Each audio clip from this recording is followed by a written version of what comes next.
Salut tout le monde, alors aujourd'hui je vous fais une vidéo tag qui m'a été demandée, donc c'est le tag Le Matos et toi de Jules Rustic. Je sais que vous préféreriez avoir des tutos dressage et tout ça, mais pour l'instant je suis en préparation de ma reprise de concours complet et derby, et du coup je peux pas trop, enfin j'ai pas. Je suis plus dans le travail obstacle et tout avec mon coach, donc je peux pas trop vous filmer parce que j'ai personne pour filmer, parce que mon coach est là et que je n'ai pas son accord pour vous le montrer, enfin pour le filmer et le mettre sur YouTube. Donc voilà. Alors on va commencer tout de suite pour le tag, sinon ça va être long encore et j'ai pas trop le temps parce que je dois partir d'ici 20 minutes. Première question, as-tu des ensembles? Si oui, combien et de quelle couleur? Ouais, j'en ai pas énormément, j'ai que 2 ensembles que j'utilise au quotidien et mon ensemble de concours. Mis à part le blanc, mais c'est pas vraiment un ensemble, c'est que le tapis blanc. Donc j'ai ensemble gris et noir, Fouganza tout con, bonnet tapis quoi. Mon ensemble bleu marine, bonnet tapis pareil, et puis mon ensemble de cross dans les couleurs rouge et bleu foncé. Là par contre qui est très complet. Question numéro 2, jusqu'où vas-tu quand tu t'achètes un ensemble? Donc pour le quotidien, c'est tapis bonnet quoi, encore ça pourrait être que tapis parce que j'ai un bonnet noir que je peux mettre avec tout.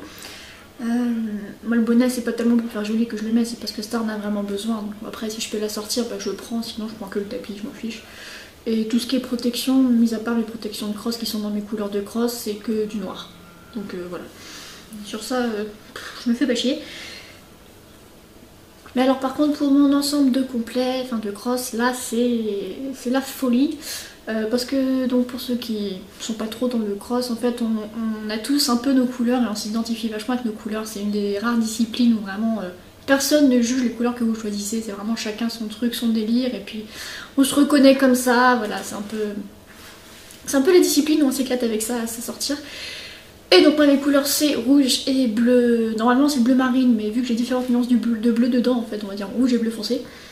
Donc là par contre j'ai tapis, j'ai bonnet, j'ai donc protection, cloche, filet, rondelle de mort, et puis pour moi pantalon et puis haut. Et même mon gilet de protection pardon est dans les couleurs, sauf que comme il y a le porte-dossard pas dessus on voit pas mais on s'en fout. 3. Qu'as-tu comme matériel en cuir? Tout ce qui est sellerie, filet, sel, collier de chasse, sangle, étrivière, l'école, et puis les bottes, mais c'est tout. Enfin, c'est déjà bien. Ouais. Question numéro 4, es-tu plutôt sac ou boîte de pinçage? Je suis plutôt boîte parce que c'est plus pratique, je trouve. Je peux m'en servir de montoir quand je suis en concours, on s'en sert aussi toujours en concours pour s'asseoir quand on est à table, pour l'apéro et tout ça. Et puis parce que j'ai un chariot porte-selle et que la boîte est prévue pour rentrer sur le chariot, voilà. Donc voilà, parce que du coup je suis plutôt boîte, je trouve ça plus pratique. Puis même à ranger, quand on range dans la voiture pour aller en complet, qu'on est genre plusieurs, qu'on a 4 selles dans le coffre, 3 boîtes et machin, c'est plus simple d'empiler les boîtes que les sacs en vrac. Donc. Question numéro 5, pad ou décathlon? Peu importe. Décathlon, j'y vais parce qu'en fait c'est juste à côté de mon écurie, c'est vraiment, j'ai même pas 2 minutes pour y aller. C'est à moins de 2 km. Et du coup, j'y vais pour acheter tous les petits trucs, les bonbons, mes gants, si j'ai besoin d'une petite bricole, comme une longe, si j'ai besoin de... Voilà quoi, enfin, les petites bricoles, je vais là-bas. Sinon, j'ai une sellerie chez moi qui s'appelle Fastnet Sellerie, où là ils vendent vraiment une sellerie spécialisée, ils vendent de tout, vraiment plutôt marque. Donc je vais pas mal là-bas aussi. Tiki.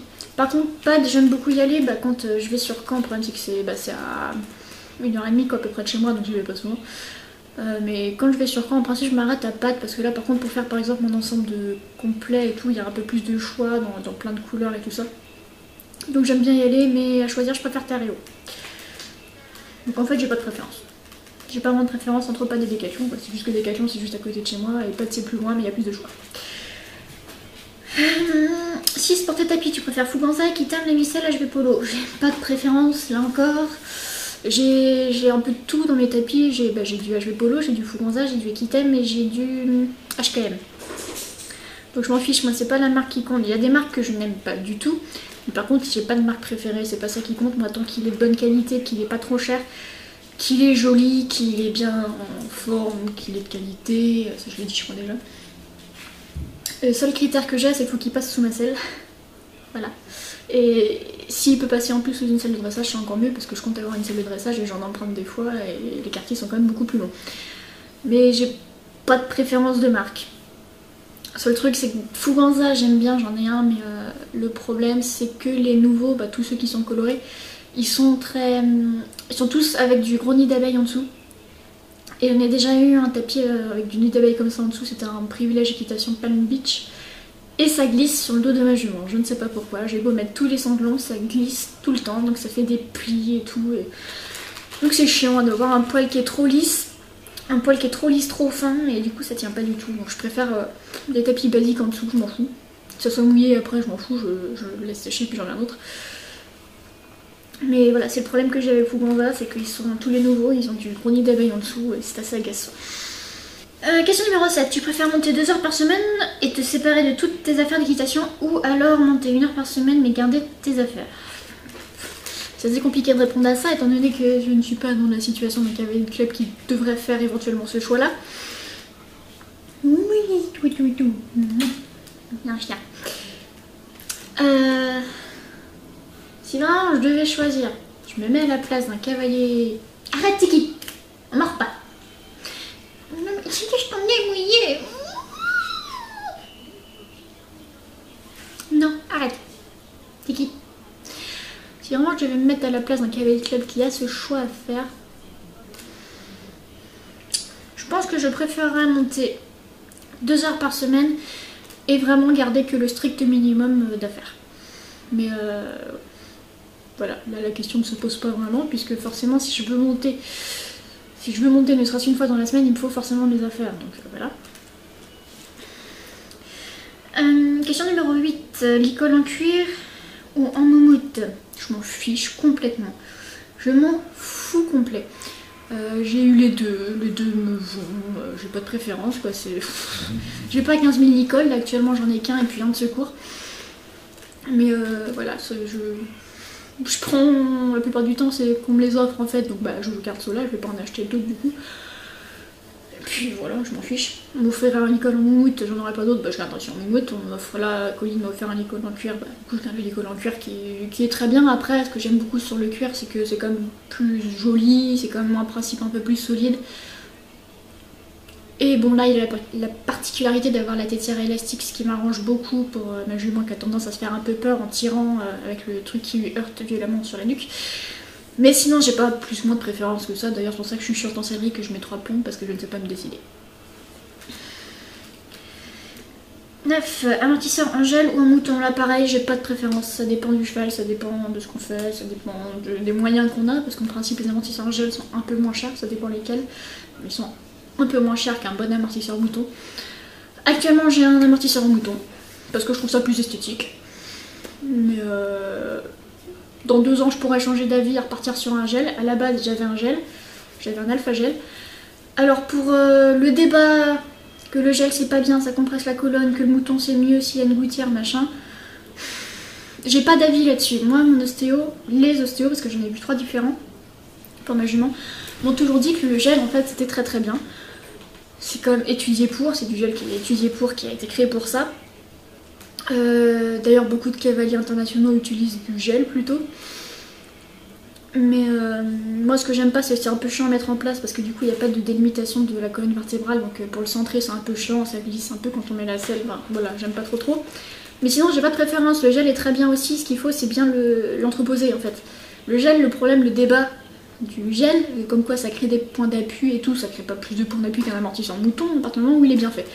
C'est que quand beaucoup l'entreposent ou plié ou posé sur un tréteau machin, et ben du coup le gel va s'amalgamer, à différents endroits plutôt que de rester complètement uniforme, et c'est ça qui va créer des mauvais points d'appui et c'est là que le gel va devenir mauvais. Mais par contre si un bon amortisseur en gel est entreposé à plat, il n'y a aucun souci, c'est tout aussi bien qu'un amortisseur mouton, voire peut-être même mieux. parce que le gel ne va pas se tasser, alors qu'un amortisseur mouton, au fil des années, le mouton se tasse et puis n'a plus grand effet. Donc voilà, j'ai pas vraiment de préférence. Actuellement j'ai un mouton parce que j'ai eu l'occasion d'avoir celui-ci qui me plaisait bien, mais si ça se trouve, quand je changerai, je reprendrai un gel. Voilà. En plus, ma jument, avant que je l'achète, elle avait toujours eu un amortisseur gel. Donc voilà. 10. Bande de polo ou guêtre et protège boulet. Guêtre et protège boulet. Guêtre et protège boulet. J'aime pas les bandes. Je suis pas du tout une adepte des bandes. Tant que les bandes de polo, ça n'a d'intérêt que le côté esthétique, parce que comme son nom l'indique, c'est des bandes de polo, ce ne sont pas des bandes de travail, ce ne sont pas des bandes de dressage, ce ne sont pas des bandes de saut, ce sont des bandes de polo. Elles sont là juste pour amortir les chocs en polo sur du plat. Donc voilà, moi je ne mets pas de bande à mes juments, elle n'en a pas besoin. Je préfère mettre des guêtres, des protège-boulets, c'est beaucoup plus simple, c'est aussi beaucoup moins chiant à ranger et tout ça. Plus rapide à mettre. À partir du moment où elle n'en a pas besoin, je ne vois pas pourquoi elle mettrait des bandes. Surtout que je juge que je n'ai pas l'expérience nécessaire à la pose parfaite, pour être assurée d'avoir bien mis des bandes à chaque fois. Bon, des bandes de polo c'est un peu moins grave, mais voilà. Moi je préfère les guêtres et les protège-boulets. Si je veux un soutien un peu plus... si je veux soutenir un peu plus les tendons pour de la grande galopade comme on le fait en cross, j'achète les Protect fermés. Là actuellement j'ai les Norton néoprène, voilà, qui soutiennent un peu, mais qui sont moins dangereuses à mettre que des bandes. 11. Bottes ou bottines et mini chaps.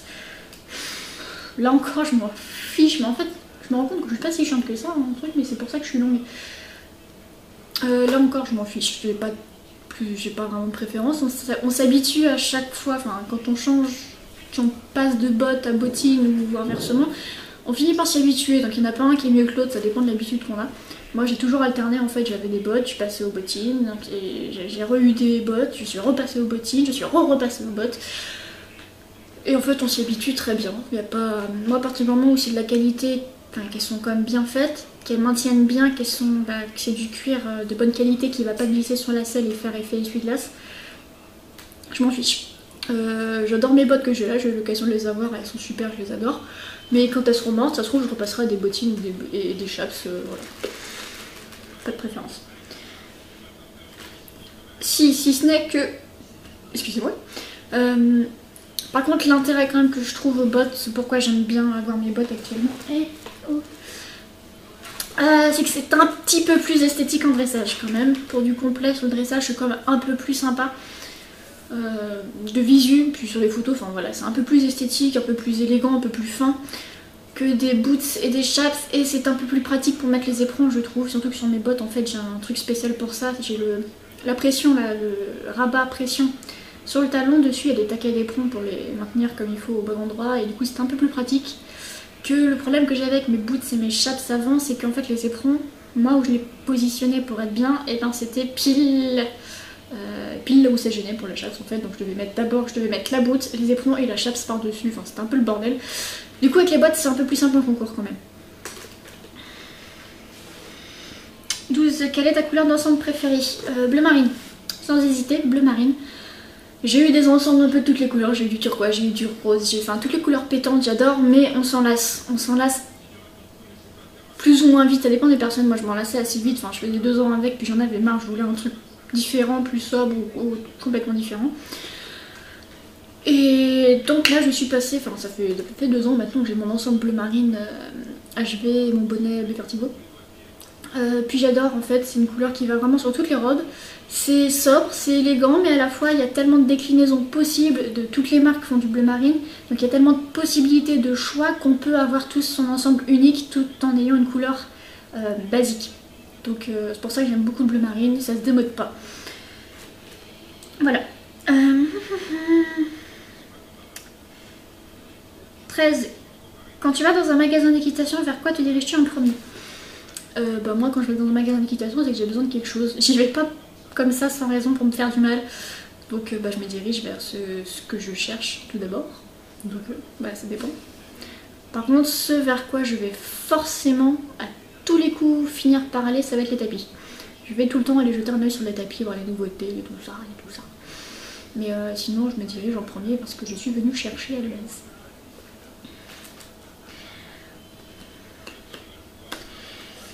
14. Si tu devais dépenser 150 € uniquement dans des affaires d'équitation, qu'achèterais-tu? Eh ben j'achèterais pas grand chose parce que le truc que j'ai absolument envie quand j'aurai l'argent, donc si j'ai 150 € j'aurai l'argent, c'est de m'acheter les étriers Jeans Stirrup Wildcard. Pour ceux qui connaissent pas, je vous mets une photo. Voilà, et moi je les voudrais absolument en bleu marine. Parce que ça irait avec mon ensemble bleu marine que je mets quotidiennement et puis mon ensemble de crosse. Et que ces étriers sont juste trop bien. Mon amie avec qui je suis allée à la plage, la propriétaire de Pluton, les a, et puis du coup je les ai essayés parce qu'elle m'avait confié son poney au travail quand elle était en vacances. Et ils sont trop bien quoi, surtout pour du complet, ils sont vachement reposants, la semelle est vraiment super large et très agrippante, ils sont top. Donc je m'achèterais ça, sachant qu'ils coûtent entre 130 et 140 € selon les magasins, du coup ça fait déjà gros. Et puis après je verrai, je m'achèterais, je sais pas, peut-être un bonnet anti-mouche blanc pour les concours. Mais voilà. Et alors pour ceux qui disent oui ces étriers tu peux avoir l'équivalent en moins cher, genre chez HKM, DMH, il y en a d'autres qui font. Oui mais je suis allée les voir, le propriétaire de mon écurie a acheté la copie de chez HKM et ils sont bien mais moins bien. C'est-à-dire que comme ça de visu c'est les mêmes, c'est la même largeur, c'est à peu près le même poids sauf que la semelle est moins agrippante que les vrais. J'ai testé les deux donc je peux vous le dire et c'est pour ça que je voudrais vraiment les vrais en bleu marine. Et du coup avec 150 € je m'achète ça et puis un tout petit truc à côté. Et la 15e question, tag 4 personnes, je ne vais pas le faire parce que j'aime pas trop ça et surtout que c'est un tag qui est assez vieux. Enfin qui date au plus tôt du début d'année je crois. Excusez-moi. Donc c'est un tag qui est assez vieux donc déjà toutes les personnes que je pourrais potentiellement taguer l'ont fait. Donc voilà, je ne tag personne, tous ceux qui ont envie de le faire, faites-le, précisez que c'est de Juju Lustig. Et puis voilà, et sur ce, moi je vous dis à la prochaine pour une nouvelle vidéo.